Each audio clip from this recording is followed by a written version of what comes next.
Well, hello, ladies and gentlemen, and the Twitter files have been released again. Sorry I didn't go able to cover it at all. Sometimes when these Twitter files get released, it's usually way late, and I'm not able to actually do them. Yeah, but luckily I'm able to do this today, so we'll go over it. I probably won't go over the full thing with you guys because it's what I've noticed is that it takes a very, very long time, and I kind of want to give you guys the quick and butter and all that stuff. So what I'll most likely do is that so I'll go over it. And if you guys have any issues or you like me going over the full thing and you don't mind the video being long, by all means, please just let down in the comments below and tell me if you actually really like that stuff, and I'll keep on doing it. But for video purposes, I want to keep it low. I just want to give you guys the full know-how and all that, rather than having to go through the whole entire thing. I always post this stuff down in my description below so people can see exactly what's going on, so they can view it for themselves, make their own opinions, not me having to put them all kinds of information in their mouth or in their head. All right, Twitter files, Part 8. Despite promises to shut down covert state-run propaganda networks, Twitter docs show that the social media giant directly assisted the U.S. administration's influence operations. Twitter has claimed for years that they make concerted efforts to detect and thwart government-backed platform manipulation. Here's Twitter testifying to Congress about its pledge to rapidly identify and shut down all state-backed covert information operations and deceptive propaganda. But behind the scenes, Twitter gave approval and special protection to the U.S. military's for online psychological influence ops. Despite knowledge that Pentagon propaganda accounts used covert identities, Twitter did not suspend many for around 2 years or more. Some remain active. In 2017, a U.S. Central Command CENTCOM official sent Twitter a list of 52 Arab language accounts we used to amplify certain messages. The official asked for priority service for 6 accounts, verification for 1, and whitelist abilities for the other. The same day, CENTCOM sent the list. Twitter officials used a tool to grant a special whitelist tag that essentially provides verification status to the accounts without the blue check, meaning they are exempt from spam, abuse flags, more visible, likely to trend on hashtags. The CENTCOM accounts on the list tweeted frequently about U.S. military priorities in the Middle East, including promoting anti-Iran messages, from promotion of Saudi Arabia-U.S.-backed war in Yemen, and accurate U.S. drone strikes that claim to only hit terrorists. CENTCOM then shifted strategies and deleted disclosures of ties to the Twitter accounts. The bios of the accounts changed seemingly organic profiles. One bio read, Euphrates Pulse, and another used an apparent deep fake profile pic and claimed to be a source of Iraqi opinion. One Twitter official who spoke to me that he said he feels deceived by the covert shift. Still, many emails from throughout 2020 show that high-level Twitter executives were well aware of DoD's vast network of fake accounts and covert propaganda and did not suspend the accounts. For example, Twitter lawyer Jim Baker mused in a July 2020 email about an upcoming DoD meeting that the Pentagon used poor tradecraft in setting up its network and were seeking strategies for not exposing the accounts that are linked to each other or to DoD or the USG.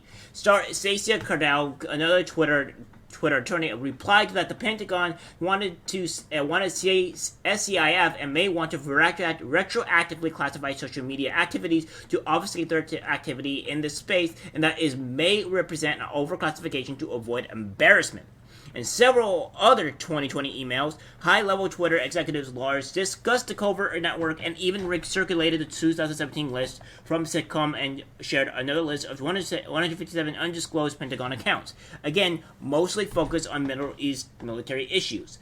In a May 2020 email, Twitter's Lisa Roman emailed the DoD with 2 lists. One list was accounts previously provided to U.S., and another list Twitter just detected.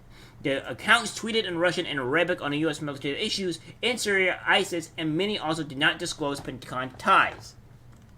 Many of these secretive U.S. military propaganda accounts, despite detection by Twitter as late as 2020, but potentially earlier, continued tweeting through this year, some not suspended until May 2022 or later, according to records I reviewed. In August 2022, a Stanford Internet Observatory report exposed a U.S. military covert propaganda network on Facebook, Telegram, Twitter, and other apps using fake news portals and keep deep fake images and memes against U.S. foreign adversaries. The U.S. propaganda network relentlessly pushed narratives against Russia, China, and other foreign countries. They accused Iran of threatening Iraq's water security and flooding the country with crystal meth and harvesting the organs of Afghan refugees, which is probably more likely happening here than it is happening in other countries, but I don't really have any proof of that.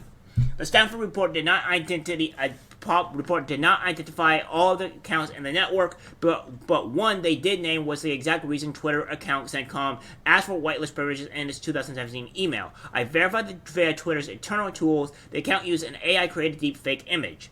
17.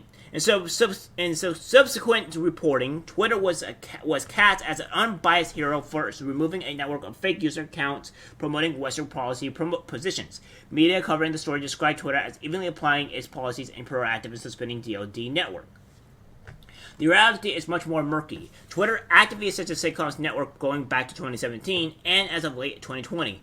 These accounts were covert designed to deceive and manipulate the discourse and a violation of Twitter's policies and promises they waited years to suspend. Twitter's comms team was closely in touch with reporters, working to minimize Twitter's role when the Washington Post reported on the scandal. Twitter officials congratulated each other because the story didn't mention any Twitter employees and focused largely on the Pentagon. The contact with the U.S. military's covert network stands in stark contrast with how Twitter boasts about rapidly identifying and taking down covert accounts tied to state-backed influence operations, including Thailand, Russia, Venezuela, and others since 2016. Here's my reported piece with more detail. I was given access to Twitter for a few days. I signed and agreed to nothing. Twitter had no input into anything I did or wrote. The searches were carried out by Twitter attorneys, so what I saw could be limited. So there we go. Twitter working with all kinds of propaganda and covert operations. This is not really surprising. It seems that Twitter is just insanely corrupt in every aspect of known to kind. And I think it's solving a lot of issues as of right now with Elon Musk in charge of all the problems that that's been going on at Twitter. And the Democrats are being exposed, the U.S. government is being exposed, and this is the reason why, as I've said time and time again before, is that do not trust your government. Your government lies to you. The government can never be trusted. Always hate the government because the government is a piece of garbage. This is the reason why. The government will betray you. They will try to take over your lives, etc., etc. And I have fools that think that's not going to happen otherwise. This is the reason why we have the Second Amendment, people. This is the reason why we have this ability to, because we can rise up and get rid of our government if that case may be. If the Second Amendment was not just to protect ourselves, even though that's a very big one. It's also to battle against the government if they seem to go against the people's will. And that seems what the government is doing, going against the people's will. We have the ability to fight back, but we all have to go out and fight and for it. And when I mean fight, vote. So don't shoot the words, YouTube. Trying to make me try to advocate for violence is completely asinine. That's what I'm doing. Fight is being as word to be able to vote and be able to protect our country, our people, and more importantly, our kids. And this is showing exactly what we all feared. And I'm going to assume there's going to be a lot more coming up. Alright guys, that's it for the video. Like, subscribe, share. As always, take care.